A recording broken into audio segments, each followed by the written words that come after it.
Hello everyone. Are you bored of your default Windows cursors?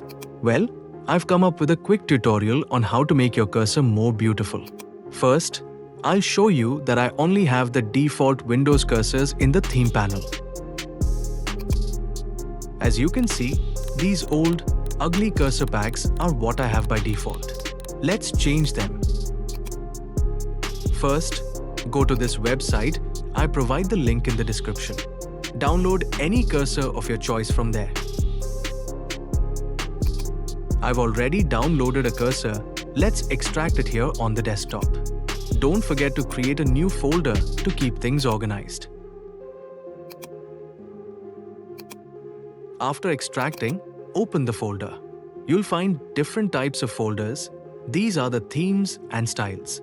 Choose any of them and open it. Here, you'll find all the cursor files. Right-click the install file and click Install.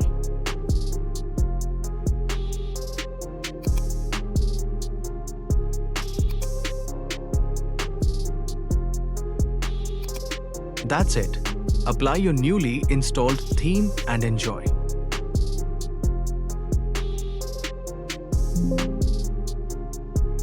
If you like this video, please subscribe to my channel for more interesting videos like this.